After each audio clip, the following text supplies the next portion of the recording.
Miss হবে না আপনার পছন্দের টিভি শো। দেখুন জি5 অ্যাপে একদম ফ্রি। আমার সংসারে আগুন লাগানোর চেষ্টা করেছিলে না?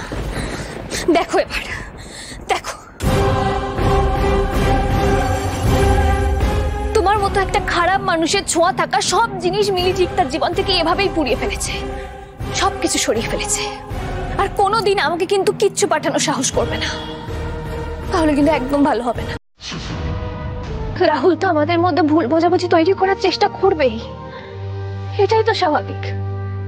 আর আপনি কিচ্ছু না জেনে কিছু না বুঝে সবটা বিশ্বাস করে নিলেন, উল্টা আমার উপর রাগ করলেন। আপনার মনে হয়তো আমি ভালো অভিনয় করি, এতক্ষণ যা যা করছিলাম সব অভিনয় করছিলাম। ঠিক আছে, আমার এই অভিনয় আপনাকে সহ্য করতে হবে না, আপনাকে আমাকে কোথাও দিয়ে আসতে হবে না, আমি নিজেই চলে যাচ্ছি।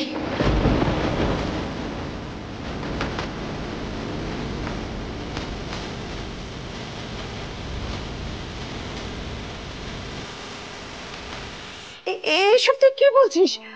তুই এবারে ছেড়ে কখনো যাবি না, কখনো না।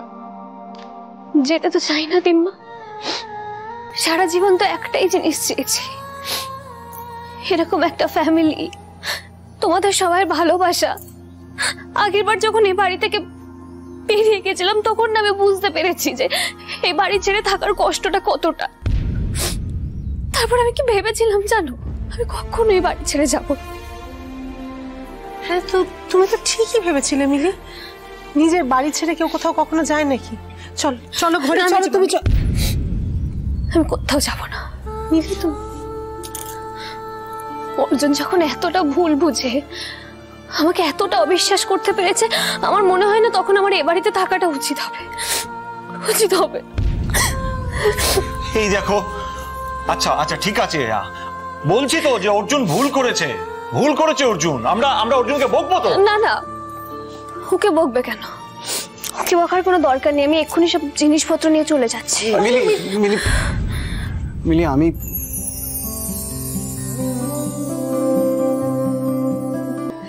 এসব কি?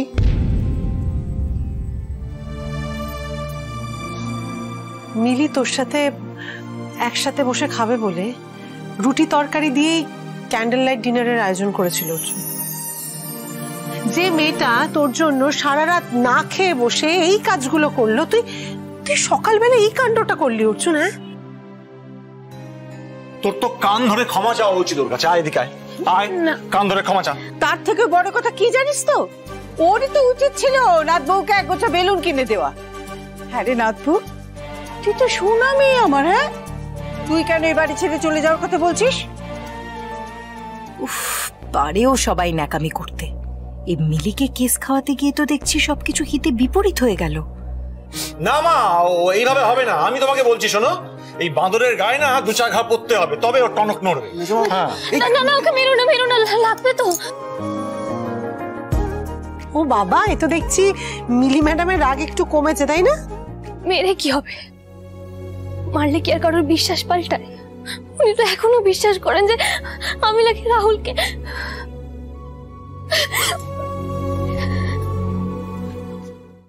জি5 ডাউনলোড করুন আর সব এপিসোড দেখুন একদম ফ্রি।